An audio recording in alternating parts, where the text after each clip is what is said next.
Ooh, here we go. Hello? Should be there. 1 second.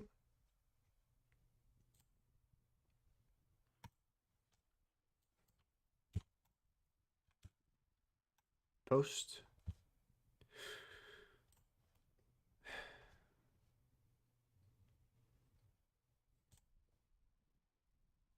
Ooh, here we go. Hello?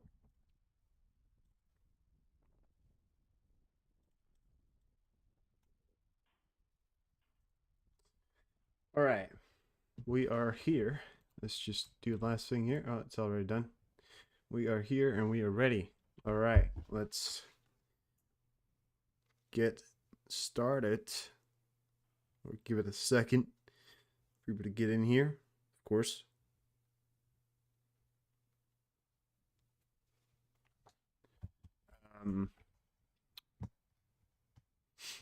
I want to start off with some things, or at least one thing. I think on the that's in 2000. It's not exactly live, is it? Well, that's live. It might not be live. That's live. Well, probably maybe it is live, but it's like it's not even the right time either. Yeah, it's not live. But you know, pretty much everything else is. Anyways, let's get started here. The growth of Islamism is creating problems everywhere. This is not me talking. This is a tweet that I found, which I found to be very rude to, But here we have it. It's I don't want person to get offended, but I'm just gonna read this out here for you. Here's an example from Norway where Islamist student refused to shake the hand of their teacher after receiving a reward. The teacher tells them they'll never succeed in life in Norway with that attitude. And the funny thing is, this kid right here who appears to walk up to his teacher, who, yes, he does appear to be not ethnic Norwegian. He definitely appears to be he definitely appears to be uh from a second ethnicity, Muslim maybe. Now, but the thing about this clip here that makes me sort of mad is the factor that he puts this, and this is from a really, really massive channel as well. This is Vicegrad. Vicegrad is like really big on Twitter. He's one of the biggest news sources out there.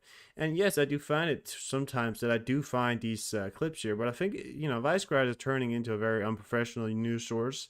And I do wish to point it out here. I'm not trying to point anything out here. Well, obviously I am, but I'm not trying to create any drama, but I'm just saying, as a professional news source, putting stuff like this on the internet here, especially from this kid right here, who walks up to his teacher, and the teacher delivers an award, doesn't want to shake his hand, and she grabs his hand. He clearly doesn't want to shake her hand. Now, for them to say that the reason why he doesn't want to shake his teacher's hands is because he's a Muslim and because he's an extremist Muslim that refused to shake the hands of a white woman or whatever you want to call it, right? Which is ridiculous because why you don't know the story. These people in the new Vicegrad acts like these people. He knows the story behind these people. Now, if you ask the story from her perspective, you might hear something like, "Oh, well, he didn't want to shake my hand, maybe because of all kinds of stuff." And we'll watch through it here. But I just want to say, have you never ever in your life had a teacher that shouldn't be teaching in the first place? She's a fucking bitch. And let's be honest here. We've all had this teacher that we didn't want to shake the hands at the graduation. Well, we had to anyways. It takes a little bit of courage not to shake that teacher's hands when they're a real bitch. I mean, when they're really fucking annoying. It takes courage not to do that. I'd say so. I mean, if this teacher is a fucking bitch, which I'm not saying she is, but if she is, chances are that's the reason why he didn't want to shake his hand. I mean, look at the man. He's wearing a suit. He's got nice clothes on. He doesn't exactly look like the kid I'd imagine to be the most Islamic extremist person ever. But take a look at him. Take a look at what he's wearing. He receives the reward. Quite nice. He doesn't do anything. The teacher grabs him to try and shakes his hands because she wants to make a point here. guys. We live in Norway. We can't have it like this. I mean it. And your parents, we live in Norway. This proceeds to go on about like this, that, and that.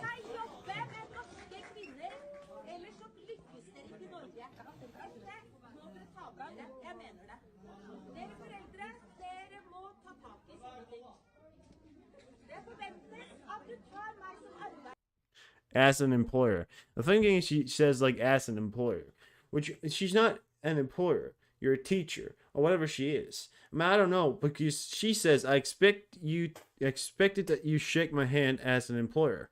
Now either they work for her or they're students. If they work for her, then they're not really students. You can't work for a person and be a student, can you? Well, you can if you're doing construction. If you're in the construction business, then you're a student working for someone, but they don't appear to be in construction, do they? I mean, you can't be students working underneath somebody, but let me just be honest here. They don't exactly look like someone who is working underneath somebody. They don't have work clothes on. They appear to be just in school. Now, I do agree to the factor that, shaking her hand, if she has these ideologies, you've had the teachers that are just plain fucking annoying. Now, the factors that she pays attention to is one of the bigger problems. The bigger problems that we have in this world right now is that we pay so much attention to what these people do. I mean, second ethnic people, right? I mean, they go out, right, and they do anything and we judge them for it. You don't shake your teacher's hand because you fucking hate your teacher. I do that. Because I've several times in my life I've not liked my teacher. Teachers can suck. And just because you're not part of the country, just because you're not born in the country, you're foreign, doesn't mean that you have to automatically have the same respect, have like this immoral or this moral respect for this teacher because she's teaching you in her country. It's ridiculous. It's a ridiculous notion.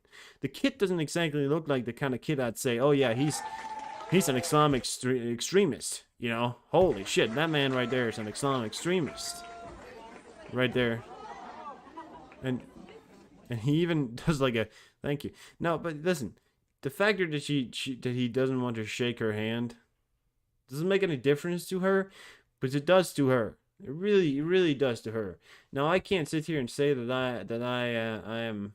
I know the full story, but I think it's ridiculous that a news source on this scale right here spreading this Islamic phobia sort of agenda. I mean, I'm just saying, like, curating and what was that? Curating news, politics, and current affairs. So, I mean, they're sharing all these incidents. I mean, there was this incident as well where elderly man was talked very loudly to by a bunch of protesters when they were out ice skating, and then anti-Islamic protesters threatened an old Canadian couple out ice skating in Toronto. There's a wave of anti-Semitic hatred rolling over Canada at the moment, and the authorities are doing nothing about it. Now, I am aware that there are anti-Semitic thoughts going on in the country, in many countries right now. I'm not discounting the factor that people are being this sort of anti-Semitic, and of course they are, and that's ridiculous, because why would you be in the first place? I mean, it's a ridiculous notion. It's an old thing. It's being racist towards anybody is really an old idea, but it's such a bad concept to bring up, and the reason why it continues is because there's people like Vicegrad who will go on and on and on about not posting news. This is not news, okay? Does this matter in the world, in the big world, about news? No, it doesn't matter. They will post these things.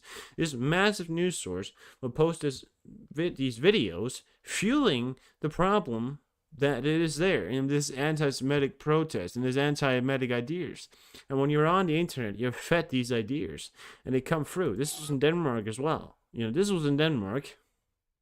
Now, I can't say that they say it was an anti-Semitism and all that bullshit, but he says the Iranian woman and her husband, 86, welcome in, were attacked and robbed by anti-Israeli protesters in Copenhagen.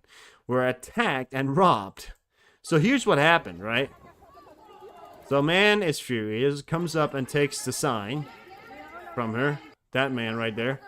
And the fact of why he does that, because they're protesting what I believe to be the same what they were protesting, but he didn't like that.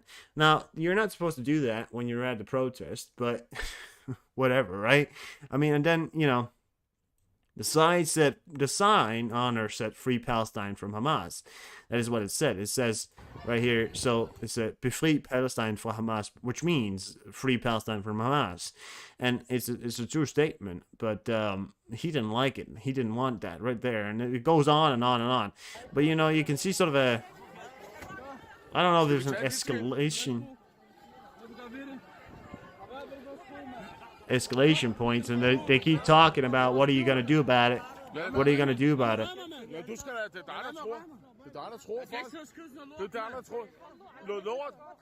Du mener ikke at tage Hamas er en terrororganisation? Det gør vi ikke. Vi går bare med et skilt. Det er stille og roligt. Det er ikke for os. Det er for palæstinenserne. Det er for våben. Jamen, vi er da også for palæstinenserne. Jamen, hvad er det, vi kommer? Vi kommer med et skilt, hvor der står, at fri. So they're, you know, they're talking a lot about what are they going to do and all that. So I don't really give a shit. But the factor is that they post these things and they say, oh, husband were attacked and robbed. Attacked is a strong statement. And that's the thing. I mean, it's like this world right nowadays. You can't have disagreements without it being such a big fucking thing. You know, like on the internet, it's like you pull a sign out of the thing and all of a sudden you kill the person or you sexually assaulted someone. Like, who the fuck gives a shit? And also, I know Vice Squad is not going to see this shit. I'm not a big channel. But I just want to point out that there's a slim chance. Why the fuck are you doing it in the first place? You're a news source. Stick to news. You're fueling this idea of anti-Semitism, and not only anti-Semitism, but Islamophobia and all this stuff. You're fueling it by posting these things instead of posting what you're about. News. It is not news. You know, you post it around and you say, oh, that's news and all that stuff. It's not news. But anyways, listen, we'll move on from this. I just wanted to say that because I'm pretty sick and tired of it. And as a main point here, stay off the internet as much as you can. It's a toxic area. It's a toxic place, really. And it is not a great time for anybody to be there. But there you have it. So you may see my title and you wonder what am I talking about. Romania saves the day. And in fact, Romania has saved the day. Romania builds a new highway to the Ukrainian border. It should create a new transportation corridor and provide Ukraine with access to Romanian ports. I'll show you a picture here in a second. Bypassing the Polish, Hungarian, Slovakia, which is what we want. Poland, again, has restarted its protest. Now, there's more on that later. Ukraine has figured some things out. It's on the Polish end at this point, actually. That's the problem. The Hungarian and Slovakia obviously doesn't want anything to do with Ukraine anymore because of urban. And this one right over here is pretty much just a big communist state at this point. Slovakia is pretty much still wants to be part of the Soviet Union, apparently, but I don't know. Right? Witchy, welcome in. So Romania mass media reports that the highway is being built in emergency mode. About 3,000 workers and hundreds of vehicles are working around the clock 7 days a week. It's an impressive sight. I want to point that out here. Romania really has saved the day, and I really think they deserve the credit for this one. It is a massive job. They're building. So you see the yellow line here. Sorry, yellow. That's not yellow. Purple line or blue line or whatever you want to call it. That's the highway that's being built here from Pascani to Sirit, in the northern part here of Romania, just on the border here with Ukraine. It's not only supposed to help Ukraine access from getting trucks and all kinds of things in, it will help transport, so we can bring stuff in on Romanian ports and then transport it directly into Ukraine through a super highway. Basically goes right into Ukraine. So you can now bring shit ton of stuff through the Black Sea on the ports, which Turkey can't protest anything about. So it's pretty much a win-win. And then we'll put it right in there to Ukraine, and we'll get it through to Ukraine. And you know, it's going to be great. But they're building it right now. This is right now. This is all the trucks and the people that are involved. It's 3,000 workers and hundreds of vehicles are working around the clock 7 days a week. What a working time. Really, really an impressive thing to see here. Thank you so much for Romania, and they're gonna save the day. Maybe they're even gonna save Ukraine. I mean, Romania, despite not having the biggest economy or the best position, it has definitely stepped up and showed that it is no longer part of the Soviet Union. It is, in fact, much, much far from it and a very close ally of Ukraine, which is great stuff for the Romanians in the future of their lives, future generations. Anyways, moving on from that, just want to bring that to you. The Italian foreign minister calls for the formation of a EU army. So the Italian foreign minister has called for the creation of a EU army, which is basically what we already have, but now we want a complete army, which is basically an army that European members, can we train together, we do all kinds of stuff, which is weird because we already have NATO, but that's not all the European members. So all the European members will have an army for itself that it will be able to procure for itself, which means not only will NATO have a much larger army at its disposal because NATO has a lot of EU members, and when EU members gets attacked, all the other EU members would be needed to come to the aid. So when NATO gets attacked, and it was a NATO country that was part of the EU, well then you're gonna see a lot of you're gonna see a big ton of armies going at it. So we're gonna have a very massive army coming from Europe and all around, which is gonna be great. So I'm all for it. I'm all for it. In other mysterious news here, Russian drones over the bases of the Bundeswehr monitor how Ukraine study. So a Russian drone in Germany has monitored Ukrainian exercises. Every week, suspicious drones fly over military training grounds and barracks. Bundeswehr but have not been able to catch any of them for more than a year. Data of the appearance of spy drones date back to October 2022. There are, especially many of them above the palace where the Bundeswehr trains Ukraine. Military police use radio jammer devices against the drone, but not a single drone has been shot down or studied. This is so incredible. The Russians are spying with drones in the middle of Germany, and nothing is happening. So that one right there it is incredible in so many ways. Now I will say, it is quite incredible. I mean, this is directly from Twitter right here. It's incredible that Germany doesn't shoot it down, but they have tried to, but they don't put any more effort into it. Is incredible. I mean, you'd think they want to, but whatever. The EU Council. So the EU Council may temporarily be headed by none other than the fat bastards of Hungary, the urban president named Orban of the Council of the European Union, Charles Michael Michael or whatever, plans to run for European Parliament. If he's elected, Hungarian Prime Minister Viktor Orban may temporarily head the EU Council if EU leaders cannot quickly agree on Michael's successor in office. So he, right here, is going to run for the European Parliament, and if he's elected, then this man right here may temporarily run the EU Council, which would be bad news for the EU because this man is not really what I'd call intelligent. Neither is he. He's not an intelligent man. I mean, you think because he's part of EU and all that? No. Listen, he's not an intelligent man. He hasn't done a lot for you. He hasn't done a lot for the EU. Let's be honest. Neither of these men is very intelligent in any way possible. But whatever. But EU members do have to find a successor, and I hope they find somebody good because I do not want to be part of any fucking union run by some bullshit fucking urban.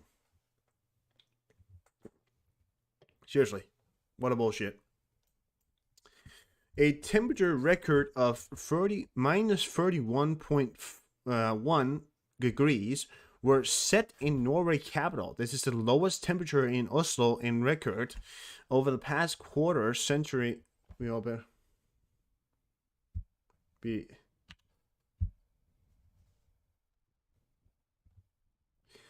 Yeah. I mean, I hate to say it, but let's be honest here. The best candidate for the United States, if you were to pick one right now, let's be honest, Kennedy, the guy who's running for independent, Kennedy, would be the best choice. When you look at the other contestants, Kennedy would be the best choice. I'm just saying. He probably would. I mean, yeah. I know you don't like him, but, extreme cold and snowfall were experienced in Sweden and Finland. The temperature in some regions reached minus 43 or minus 44. So, guys, minus 44 is freezing. I mean, you could die in that sort of coldness. But this is the pictures here from Norway, which has hit record high snow. And I did say it before, didn't I? I said that some places were going to get hotter and then they're going to get colder. We have had some hot summers in Denmark and Norway, and now it's starting to get colder. I said it before, I'll say it again. But when picking the best of evil, yeah, I would vote for him. Yeah, that's what I'm saying. But this is like, look at this right here. So that's their car. Look at the car there. It's completely fucking buried underneath the snow there. That is crazy cold. I mean, 44 degrees was that in Fahrenheit?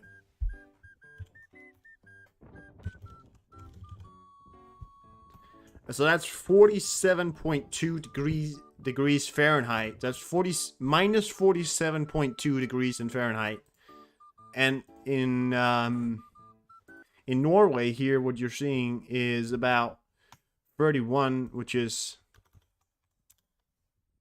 23 degrees Fahrenheit.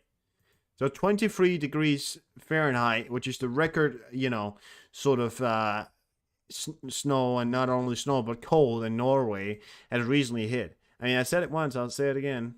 The world is changing. We're expecting 8 to 4 inches tonight, which is nuts for us. We usually get an inch a year, if that's...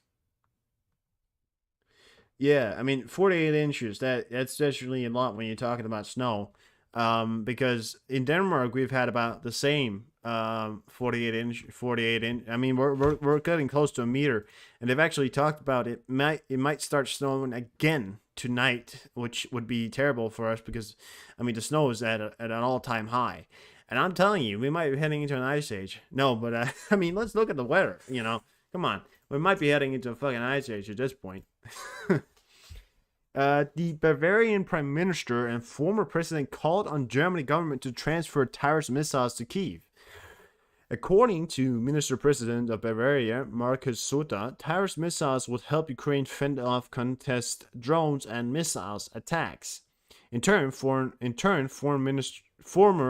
German President Joachim Gauck, or what is his name, criticized the government indecisiveness. In his opinion, German minister act over cautiously. Thank you.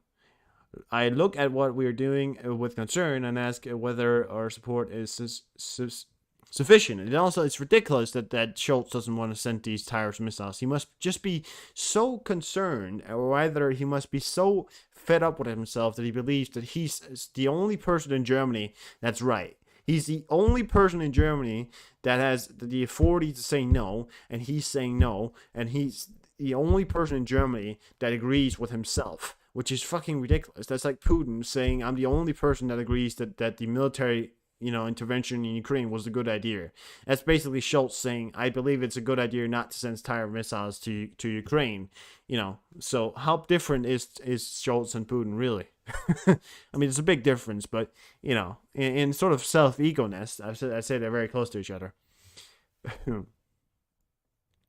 The UK intends to become the first European country to produce an advanced uranium fuel that is currently commercially available only from Russia, the government announced.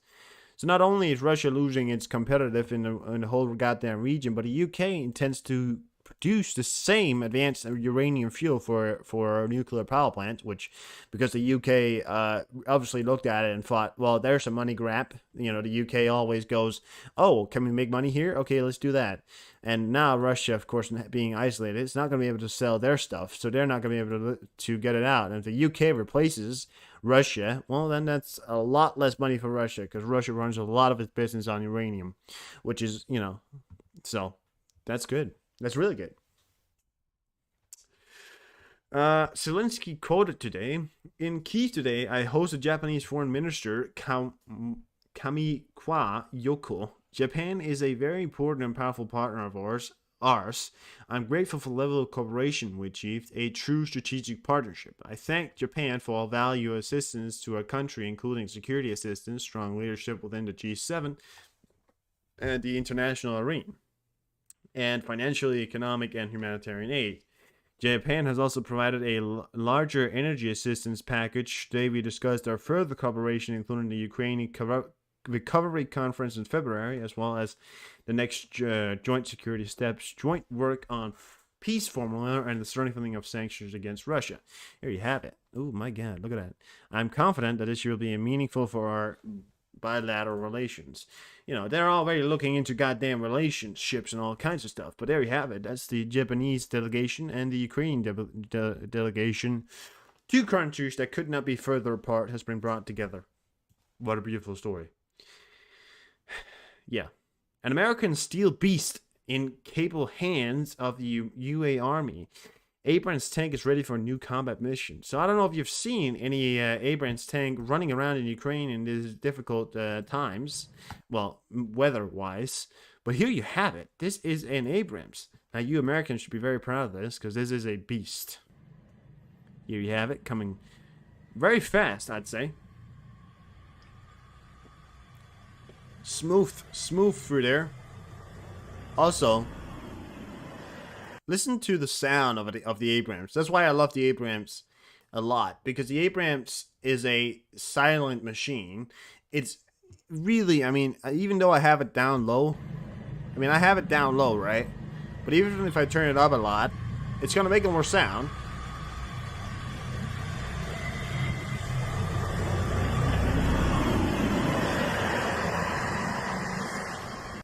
It's going to make a lot of sound, yet, but thinking about it's a tank, and it has a really powerful engine, and it's really heavy, then it's very silent for tanks, you know? That's why it works so great. The Abrams has a really great transistor system. Not transistor. It has a really great, I guess the correct way of saying it, suspension. And the engine is powerful, yet it makes almost no sound, which is quite impressive. I mean, it does have a suppressor on it, as far as I understand. But, yeah, it's quite cool. You can hear a tank without suppressor. That's really it's up there. Moscow is freezing. Most in the suburbs of Klemensk, population circa 60,000, still have no heat because the only boiler house failed. This is happening all over Moscow suburbs. So Moscow doesn't want to admit it, but it is freezing up. Here you have one of the pictures. This is a cracked. I don't know if this is because it doesn't work or whatever the fuck, but he's filming it, and you can literally see sort of. It looks like frost on it, and you can see it's cold. I mean, it looks cold. Looks. By the way, look at the house as well. Look how fucking disgusting it looks. I mean, I'm sorry, but it does look disgusting. Well, I mean, to be honest with you, Nick,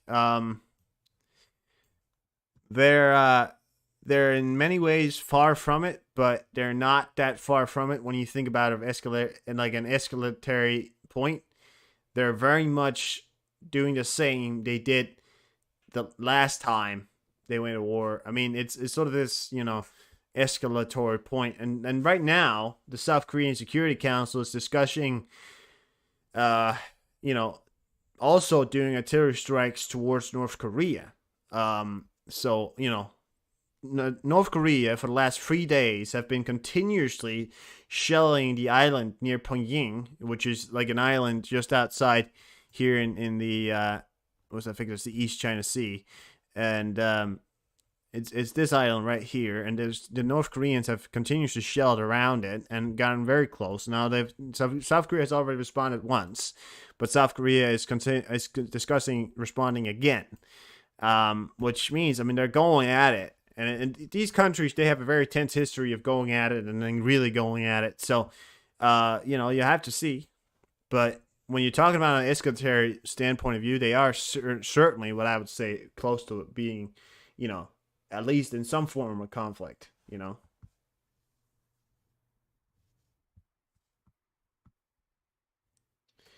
Yeah, I mean, it is close. It is close. Um, it is close in many ways. But anyways,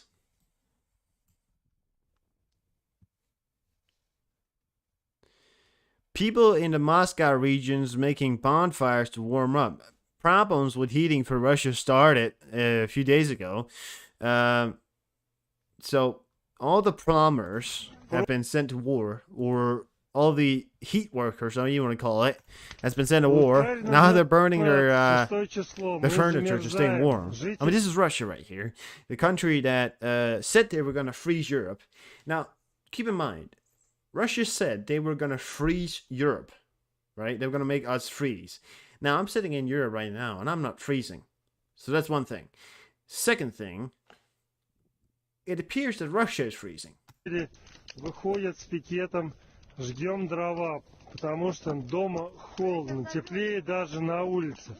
Просьба администрации откликнуться на нашу просьбу. ЕДС молчит, администрации все равно. Новикову привет большой. The only thing powerful about North Korea might be its nuclear missiles. North Korea cannot win a war against South Korea. It's not going to happen. Okay? It's not going to happen. Local residents of the Selyatino, a city near Moscow, recorded a video appealing to draw attention of authorities to the problem with heating of the city. Here you have it. So, this is literally directly from Russia. The Russians are complaining. Here you have it. The best country in the goddamn world. The best goddamn country in the whole goddamn world, according to Putin, is freezing up because everything is breaking. There's no one to repair it. Things are just going awesome.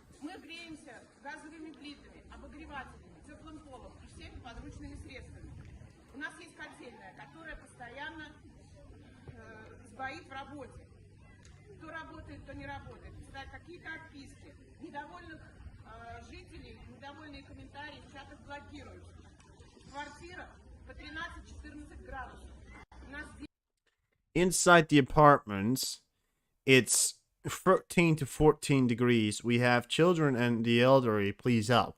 Now, if they say 13 to 14, I believe they mean minus 13 and 14, by the way. So they're saying it's inside their apartment, it's minus 13 to 14 degrees. Okay? That's inside their apartments. And also, as I say, we have children and the elderly. Please help. The best country in the goddamn world.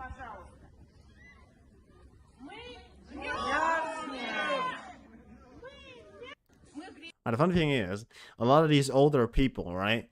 They've been part of the Soviet Union. They were part of the Soviet Union. Many of them lived in the Soviet Union. Yeah. It must suck to be them, really. But a little bit taste of their own medicine won't hurt, will it? At least you're not getting shelled. Yesterday, the armed forces of Ukraine destroyed a half-built railway bridge, fuel tanks, and engineering transport of the Russian Federation in the area of the village of Hertini, reports Petro Andreychnichuk, advisor to the mayor of Mariupol. Now the launch of a direct railway from Russia is closed for a long time as a bonus due to strong efforts to shoot down the heavenly punishment. The location of new air defense batteries were established. The messenger says it's just getting better and better. Nick, I already told you once not to bring up names from other people, so I'm not gonna say it again when you've already asked those questions. So I'm not gonna sit here and what I think about when I've already asked you once, Nick. You've already asked once, Nick. So it's not funny at all, actually. It's really not fun, I'm sorry, but it's like what. Jesus Christ. But here you have it. These are the pictures of a railway. So the pictures of the railway. Well, you keep saying my bad, bro, but I already told you once. So get it in your noggin that I don't want to hear it, you know? So thank you. But here they have building the railway. You can see the sort of construction line, and you can see the roads kind of digging it out. But the Ukrainians fought. Well, you know what? Well, you kind of did, but it's all right. We'll figure it out. So you can already see that the Ukrainians. You're making bread. That's all right. Making bread. But the Ukrainians thought to themselves, well, you know what? The Russians keep building railways. Will be the last right? That's all right, Nick. That's all right. Yeah. So, what am I saying? The Russians keep building railways, and Ukrainians thought, you know what? We're not going to let you build any railways. You know what we're going to do? We're going to blow it up. And meanwhile, blowing it up, they also established other air defense systems because they realized that they were trying to shoot the railway. The Russians were trying to shoot down what they were trying to shoot with. You know, the heavily damaged, as they pointed out. So they also established air defense systems, which could be very fruitful for the future. 16-year-old arrested for allegedly... Okay, so in Russia, a 16-year-old, yes, Russian arrested for allegedly torching a Su-34 jet at Chelyabinsk Air Base. So a 16-year-old was arrested for torching a fucking jet, an Su-34 jet. Su-34 is one of the more modern jets that Russia has left.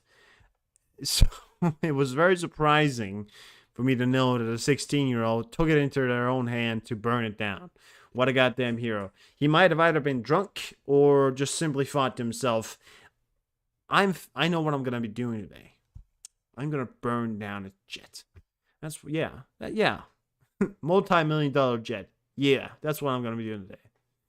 The jet was lit on fire overnight on January the 4th while parked at the Shakol Air Base outside of Chelyabinsk, some 2,000 kilometers east of the Ukrainian border. So they couldn't blame it on the Ukrainians because it was 2,000 kilometers from the east of Ukrainian border. So, yeah, so from the 2,000 kilometers from the Ukrainian borders. Where they keep those parked on the street. They keep them, that's the thing about Russian planes. They keep them parked outside. They don't take care of them. You know, that's the reason why many of the Russian jets and vehicles are falling apart, because they don't take care of them. They have a lot of it, but they don't take care of it. So when you don't take care of a jet, you know, it falls apart midair. We have seen it fall apart midair before. So when you fly a jet from this airbase 2,000 kilometers away, it'd be a fucking miracle if you were to make it to the Ukrainian border with 2,000 kilometers to go. You know, that'd be a fucking miracle at this point. He walked into the airfield. He snuck into the airfield. I don't know how he did it. But he did it. I mean, it's an impressive feat when you think about it. The man literally snuck into a air base of the Russian army. They don't have any soldiers at those air bases. I think that's the problem. I think they have no sort of soldiers. They don't have significant amount of soldiers at those air bases anymore because they've all been sent to war. So there's nobody really guarding it anymore or taking care of it. So it's just sitting there. You know, they are dumb. You know, it takes a little bit to realize, but they are really pretty fucking dumb. Anyways, we're gonna watch somebody who's not that dumb. We're gonna watch Zelensky. Бажаю здоров'я, шановні українці, українки. Кілька підсумків за цей день. Перше, сьогодні з візитом в Україні міністр закордонних справ Японії. Наш дуже важливий, дуже міцний партнер. Вдячний за досягнутий рівень відносин між нашими державами. Справжнє партнерство, стратегічне партнерство і вдячний за підтримку, яку Японія надала нашій державі. Це і безпекова допомога, і сильне лідерство в групі 7 та загалом міжнародній політиці, і економічна підтримка. Ми цінуємо її і гуманітарне посилення України. Один із найкращих наших міжнародних результатів – відносини саме з Японією. Зараз є новий великий пакет енергетичної підтримки для України. Я вдячний за фінансову підтримку нашої держави. Сьогодні ми обговорили нашу подальшу взаємодію, зокрема, конференцію щодо відновлення України, яка запланована на лютий, а також наші подальші спільні безпекові кроки, роботу щодо формули миру та щодо посилення санкцій проти Росії. Впевнений, що і цей рік буде достатньо змістовним для наших відносин. Друге. Швеція. Взяв участь сьогодні у відкритті безпекової конференції, яку щорічно проводить Шведська асоціація «Народ та оборона». Один з найбільш вагомих заходів у Північній Європі та найбільш представницький у Швеції. Конференція продовжує роботу на тижні. Сьогодні перший стартовий день. Представив бачення нашої держави щодо тих викликів та можливостей, які зараз є і для наших держав, України та Швеції, і для Європи загалом. Ключове – солідарність і спільні дії. Ми вже показали, що наша консолідація усіх в Європі та вільному світі здатна брати гору над усіма, навіть найбільш масштабними проявами агресії. І у цьому році маємо зробити ще більше.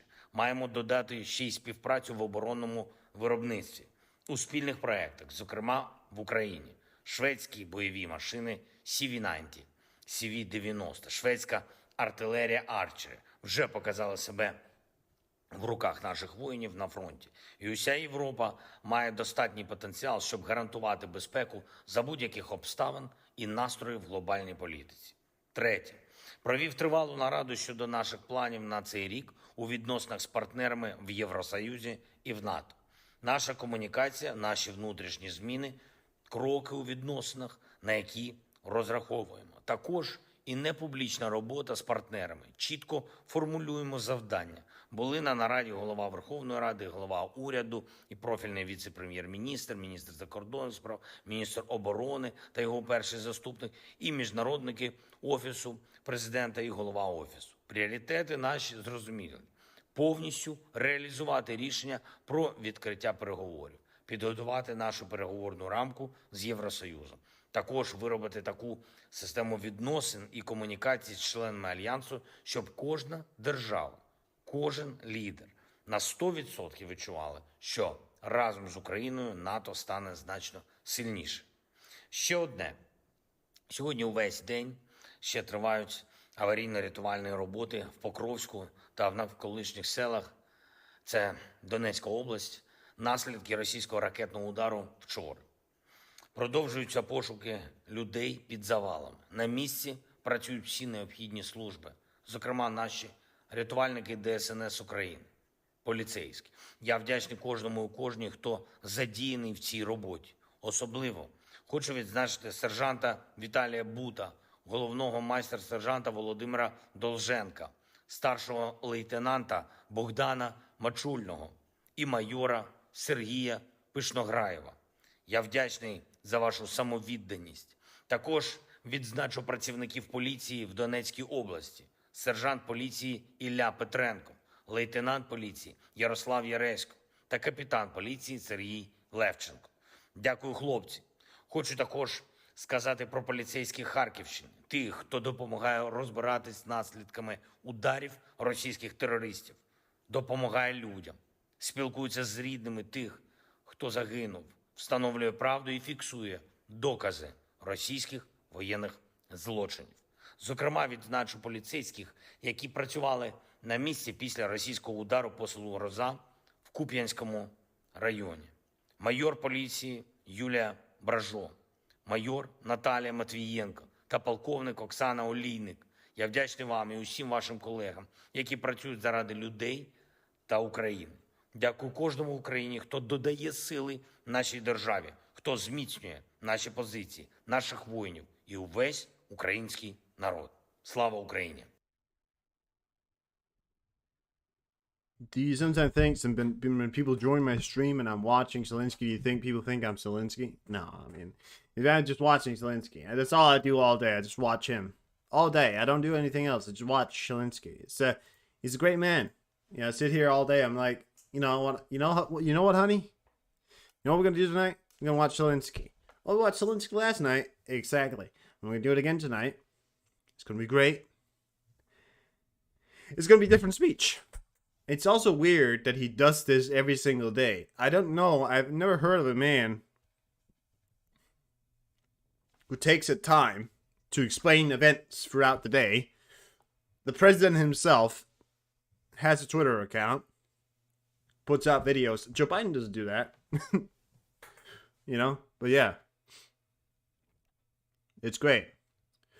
The Russians transferred the newest large landing craft Sevastopol in image from the Sentinel-2 satellite on January the 6th at the pier in Sevastopol Bay, a Project 11711 Ivan Green type large landing craft is most likely noted the Crimean Wind.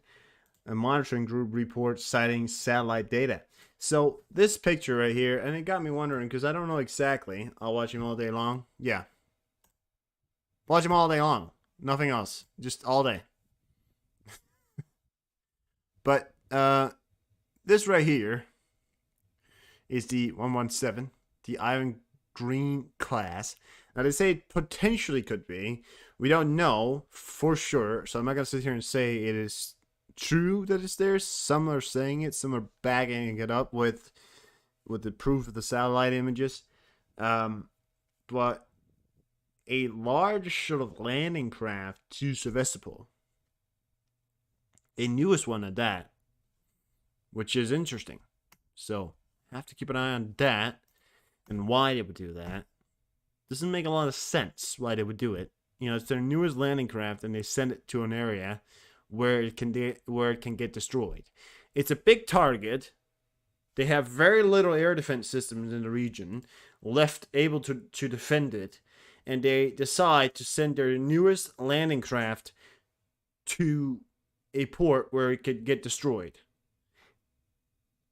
It doesn't make a lot of sense, sort of, you know, logistically and you know, in your mind. In my mind, it doesn't make a lot of sense to do that, but whatever we're planning to do, it might not be great. If it's got some kind of cruise missiles inside of it, if it's got some kind of long-range systems, that might make sense, but other than that, let's be honest, it is a vulnerable target. It's big. It's in a port where Ukrainians can hit it. Air defense system in the region has been weakened a lot. So I'm not going to sit here and say that they're able to do it. I'll be honest. So earlier today as well, I don't know if it's today, but I think yesterday as well, the Rostov Air Defense accidentally shot at its own paratroopers. The Russian report that the plane arrived at specific coordinates and began unloading paratroopers near the Kushmika training ground where the soldiers approached the ground. They were opened fire at from the SCU-23-2. Most of the shots missed the target, but 2 servicemen of the Russian Federation received non-lethal threatening injuries. So these are the paratroopers. And this is the Russian paratroopers running out, you know, preparing to do whatever they were preparing to do in their own gear. And the chances of them surviving jumping out of a plane with these old-ass parachutes, it's like a 50-50, you know. And this right here was the air defense system guns that they used, and they shot against their own paratroopers. You might have thought that the Ukrainians decided, you know what we're going to do? We're going to jump off. We're going to fly a plane into Russia, far into Russia. I'm going to jump off it out towards the sea where the air defense can see us in the dead of day. You know, it was bright sunlight out, you know, and it was bright day and they could see him and they decided to shoot at him. So what a great time for the Russians there. You know, that sort of puts it into perspective just how fucking stupid the Russians are. I mean, I'm really being honest with you guys. The Russians are stupid as shit. I mean, they really are the most stupidest fucking people on planet Earth. You know, I mean, it's really great. They're entertaining sometimes. They really are. Further bad news for the Russians. A heating pipe burst in Moscow subway. So not only do they have no heat in the Russian Moscow suburbs, they have more than enough heat.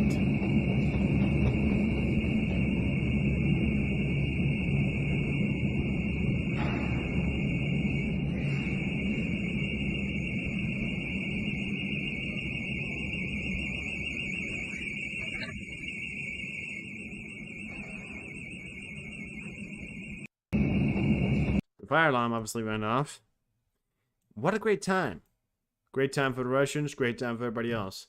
This right here is the production and digging of Ukrainian metal underground shelters for personnel and now massively installed on a defense line along the entire front.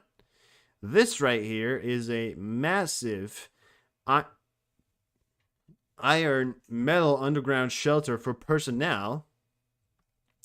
So they dig it very deep in the ground, install it, and when air bombardment or artillery shells come in, they go in here and they are safe. That's a lot better than what the Russians have, I will say. A lot better. So regarding the Polish situation, the Polish have, of course, not barking up on their end. The Polish, I think it was, I don't know, the agriculture minister or whatever it was, said that they were going to put out a sort of list that they said they would give them their word that they would sign these documents that these protesters want them to sign. I don't know what it is, but it's something. The Ukrainians has fulfilled its part of the agreement to unblock the border with Poland. Deputy Minister of Community Development, Territories and Infrastructure, Sherry stated this. The plan we agreed on has been fully fulfilled by Ukraine, and we have no questions for today. The question is what else the protesters are demanding from the Polish government. So it's only really the Polish that are left to really figure out what they can need to do with those protesters, but they need to do something. Anyways, putting into other things here, the Russian losses as of January the 7th, 860 troops, 22 APVs, 45 vehicles and fuel tanks, which is a lot. 4 tanks, less tanks destroyed, but I think that's a reason. I'll tell you why. There's not a lot of them left. That's the reason why there's not a lot of tanks being destroyed nowadays. 13 artillery systems, also probably not a lot of artillery systems left. 36 AUVs, which is still a lot, holy shit. 1 MRS, 4 anti-aircraft warfare, and 10 special equipments. There you have it. Great times all around for everyone. Moving on to some Asia news here. People fought that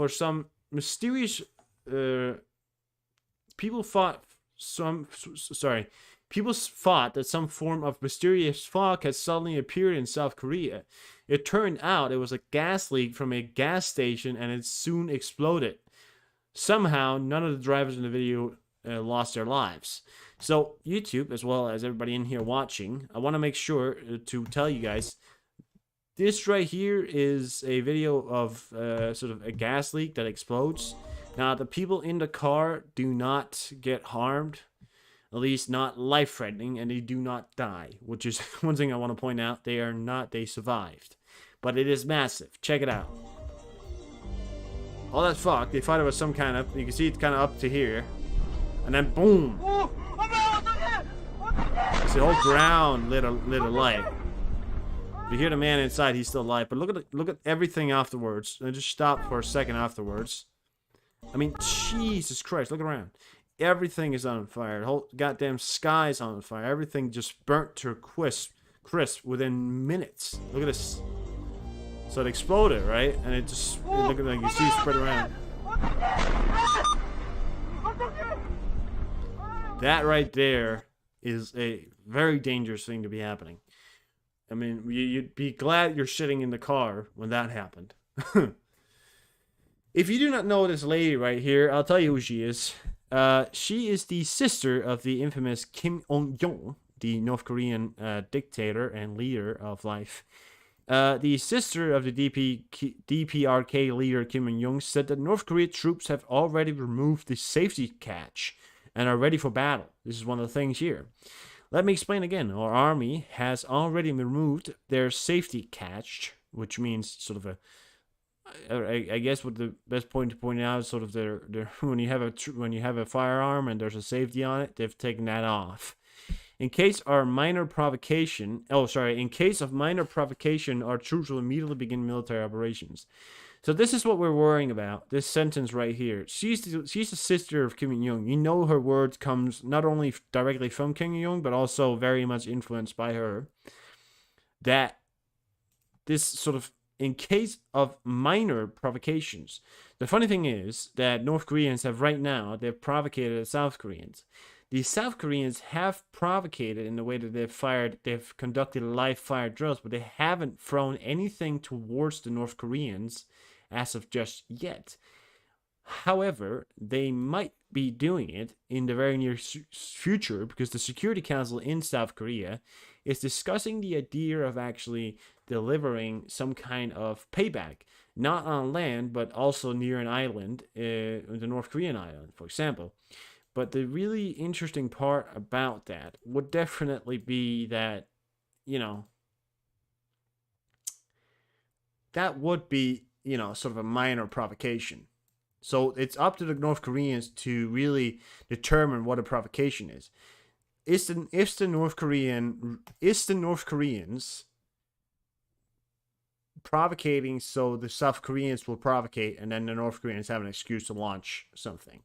That's my worry. So there's very little time frame. I don't know when it's going to happen, but the latest here is that for the third day in a row, North Korea conducted artillery drills off their west coast. North Korea stated that they have been conducting a deceptive operation to mock South Korea's detection capabilities.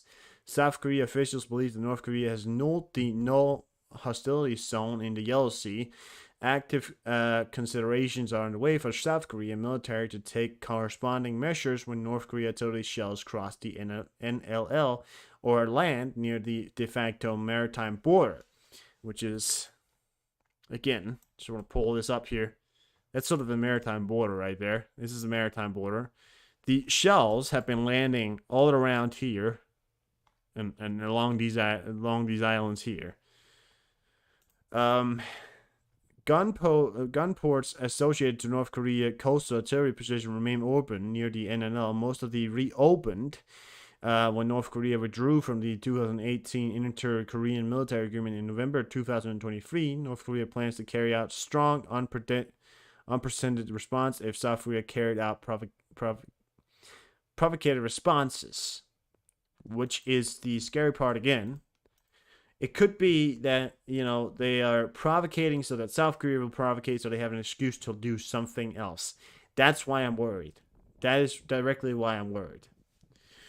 This also prompted again an alert to have been issued to the residents of the South Korean island of Yeonpyeong, this one right here, and several other islands in the country's maritime border with the North, telling them to remain indoors due to artillery fire once again by North Korea near the island. So a lot of the other islands, this island, those islands.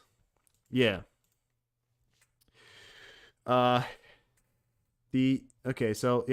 The South Korean joint, here we have it. The South Korean Joint Staff Chiefs are considering responding to the artillery fire by North Korea early this morning near the maritime border with a live fire drills of its western coast near the same location, which could be a provocation, but the South Koreans definitely seem to try and not provocate too much. Japan will allocate $37 million to NATO trust fund to provide Ukraine with drone detection systems. This was stated by the head of Ministry of Foreign Affairs of Japan, Yoko Kamiyaki, during a briefing. Also, what Zelensky said earlier. It does appear to be a dangerous situation. I couldn't tell you how dangerous, but it is appeared to be dangerous at this current moment in time. And when will it be over? Well, when one of the other sides decides to take the other step, which could be now, it could be in the future, it could be very much long from now, but we don't know. Anyways, it takes a while. Give me 1 second here. I'm gonna tell you something. 1 second.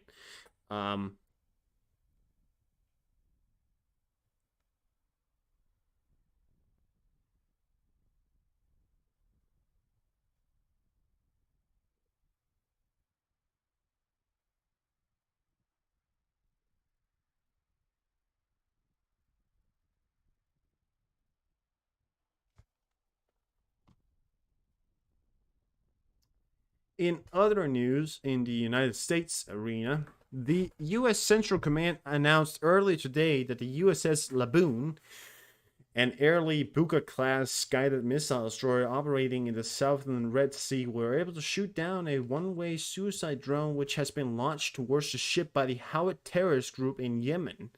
The incident resulted in no damage of coastal airboard the ship of any nearby vessels. The Houthis operating in Yemen, sponsored by the Iranians, have once again proved that they are not only willing but stupid enough to go to war with the United States, which is gonna be their fucking end. House and Senate leaders deal to avoid government shutdown. It appears that the House and Senate leaders have reached a deal to avoid government shutdown. That I agree to be a good thing. No, let's be honest, that is a good thing. No government shutdown. What the deal is, I don't know, but at least they won't shut down. In greater news, for my point of perspective, Elon Musk used drugs including LSD, cocaine, ecstasy, mushrooms, and keratin at various private parties around the world, the Wall Street Journal reports. According to the publication, Musk attended several parties between 2018 and 2021. Attendants are banned from using their phones at the party and sign non-disclosure agreements. This has Tesla and SpaceX executives, worried. Some board members feared that the billionaire's drug use could harm his companies. Here you have it. Elon Musk, directly from the Wall Street Journal. Elon Musk has used illegal drugs, worrying leaders and tests at Tesla and SpaceX. Elon Musk is a very special person. I don't know if anything's mentally wrong with him. I don't think so. I think he might be autistic. I don't know. I don't think so. But let's be honest. Something is something is diagnosed. I don't know if he has anything, but he has a very special way of speaking. He's a very sort of weird attention span. He's a rich man. Don't get me wrong. He's a great man in many ways. Things he's done is incredible, but he's also very much unstable in many ways. I don't know. I wouldn't want to put any diagnosis on him. Certainly not. But I certainly think, when you think about it, things, yeah. Yeah.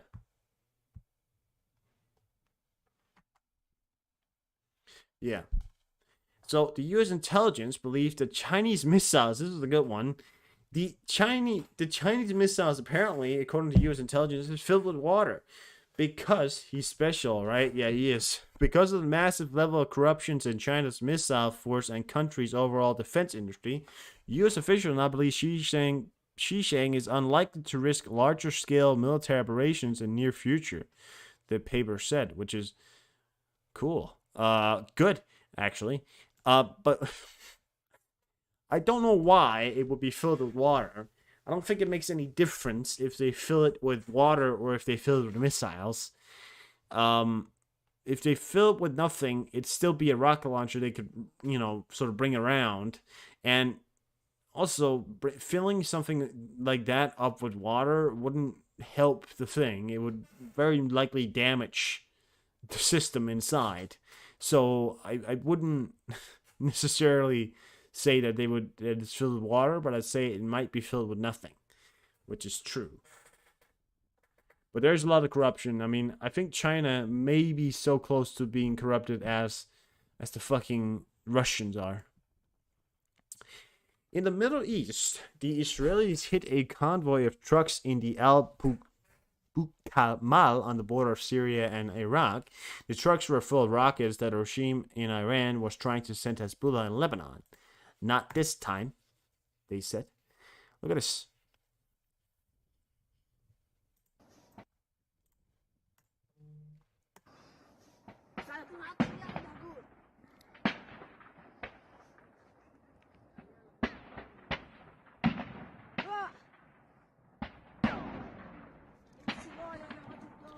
It appears to be, when you listen to it, it appears to be filled up with something. And I think it might be ammunition or something, but it definitely appears to not be, sort of completely empty. It definitely appears to be filled with something. They hit it with a precision strike, maybe JDAMs or something kind of precision. And, it continues to cook off.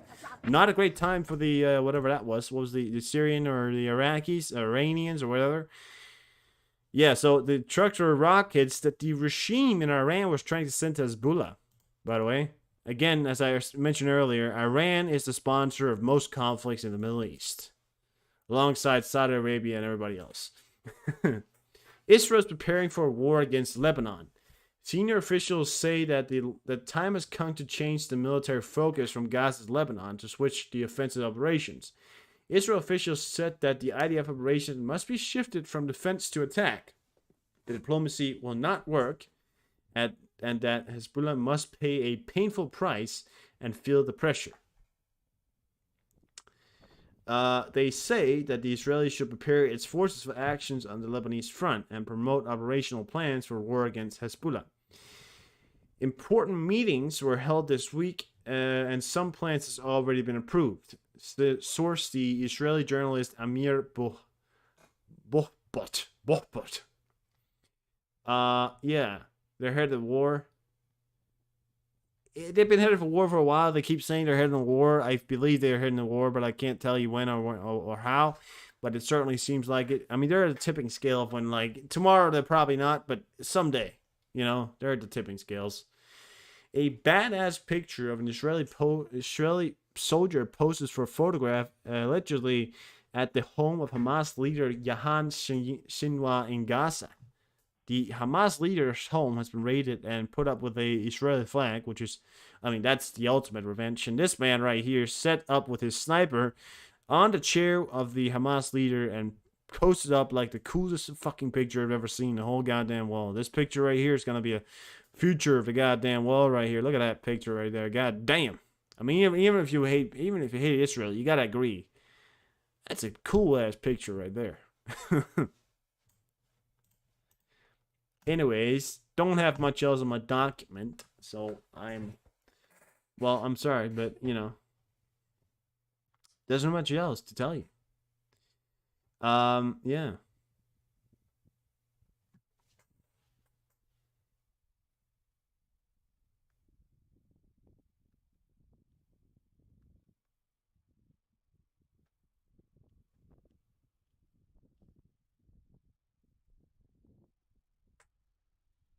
Sorry, wait.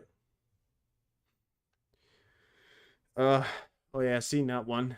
So,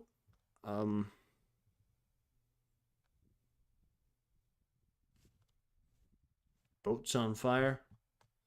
I don't care. Let it burn, I say.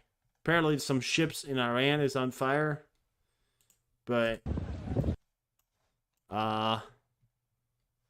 what's that? 16 ships on fire reported loaded with weapons from Yemen Houthi criminal. Thank you, Mossad. Note this may be retaliation for an attack on Hafia by a Iran-backed group in Iraq.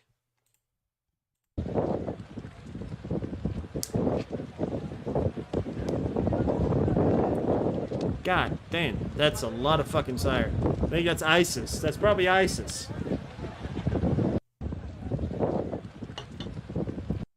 It's on fire? I can barely tell. I can barely tell if it's on fire. It's on fire? I can barely tell. I can barely tell.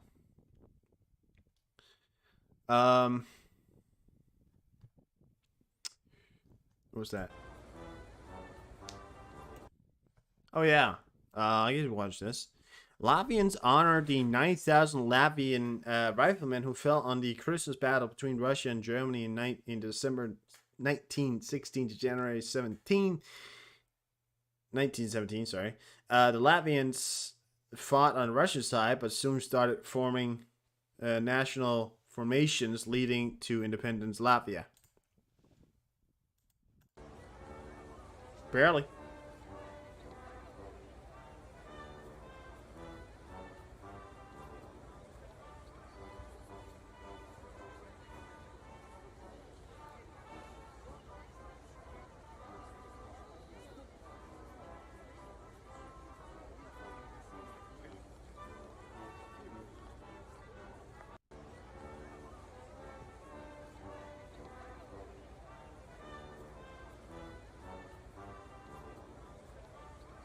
I mean, that's such a beautiful sight. It's barely on fire, yeah. I mean, there's more fire here than there were in that video there, right? That's quite beautiful. I like that. No, but it is true. You know, we gotta honor it. I mean, World War One was much more than anything else, and you gotta remember, in World War One, the Allies were Russia. Now, in World War II, we were allies with the Soviet Union, but the Soviet Union also decided to attack the Polish in the start of the war, so it's kind of on the edge, right? It's kind of like a 50-50.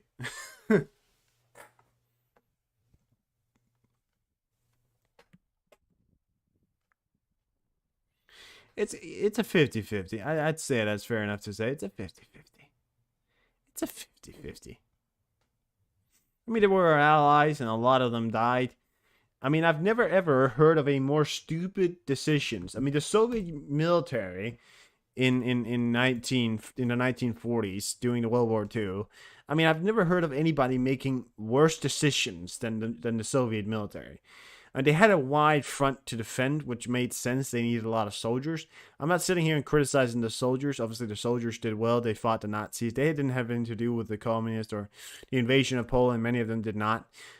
However, I will say it's the leadership I would not be very happy to have because, I mean, they just threw their men at it. It didn't make any sense. I mean, they were on the defensive. They just had to wait for the Germans to come to them, but instead, they decided to have them come to the Germans, which resulted in a fucking slaughter. I mean, we're talking, I had 20 million or something like that. I mean, it's such a massive amount of soldiers.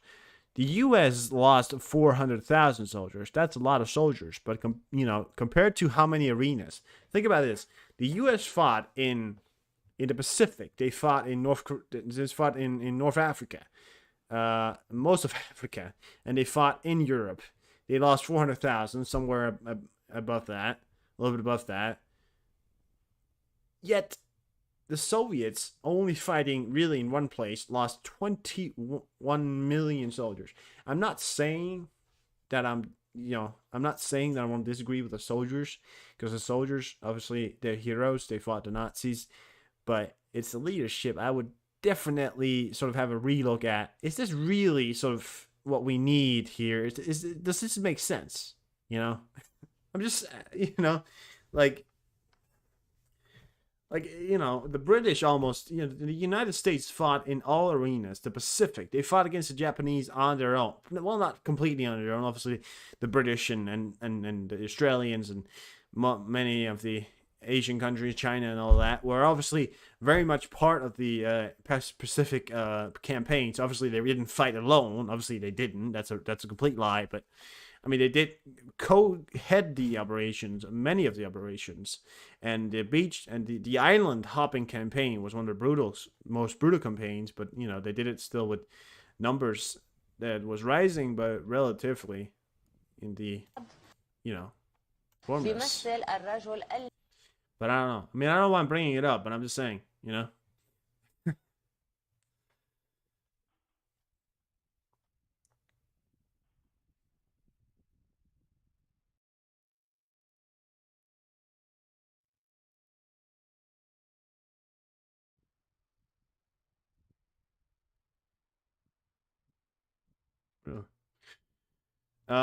Okay. Yeah. Let's see. Flash doesn't have his daily news up. Not yet, at least. So we're not going to have that there probably. Let's get on Deep State.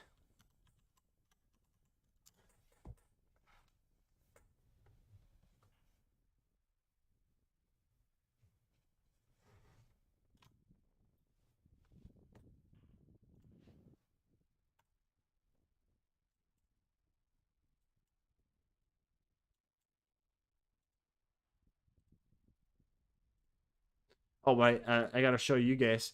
I was I was sitting on my own screen where I wasn't showing you guys. I was sitting just looking at my own screen. And I oh yeah, you can see this. Yeah, a little bit of a push here by the Russians again here. So small meters, but not massive. Up here, some movement. I see some smaller movement maybe.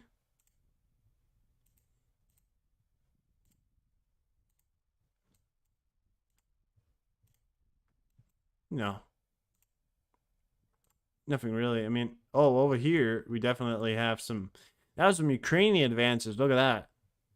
Some good Ukrainian advances here. That's some good stuff. Yeah. Ukrainian advancing. Let's go. Not often we hear that nowadays, but obviously, the thing about the Ukrainians right now is they're kind of laying the groundwork. They're taking out a lot of tanks, a lot of equipment, and when they've taken out enough, that means that the Russians now have to resupply. Then they attack, which is like the smart part of it about the Ukrainians, and they do it good, you know.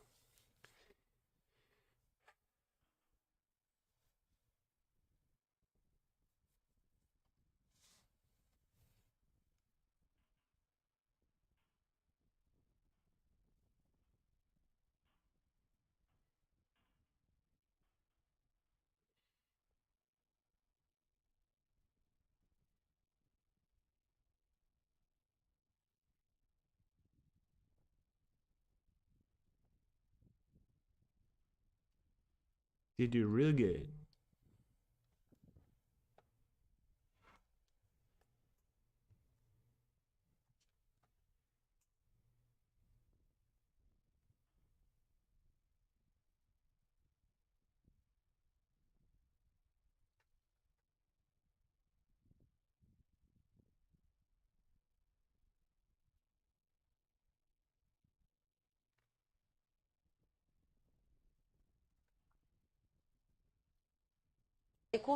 All right. Well, I'll tell you what, guys. I am thinking that we're gonna end the stream here because I'm quite tired. It's been a long day. Well, it's been a long day. It's been a that's a chunky chunk. Yeah, it's a chunky chunk. It definitely is. Yeah, it's a chunky chunk. I was like, what the fuck are you talking about? Oh shit, I gotta. Oh, never mind. I'll get that fixed. It's because I recently, whenever you reset some stuff, it has to, yeah, I have to redo some stuff. Thank you for the stream. Well, you're welcome, and I will see you guys tomorrow with another stream. Hopefully you enjoyed this one. Got through what I wanted to get through. Don't worry. We'll see to that you will get it. Holy shit! It is snowing over in Ukraine. Look at that. That's some Levy right there. It is just snowing like fucking hell in Ukraine. Well, have a good night and a good night's sleep. We'll see you guys tomorrow.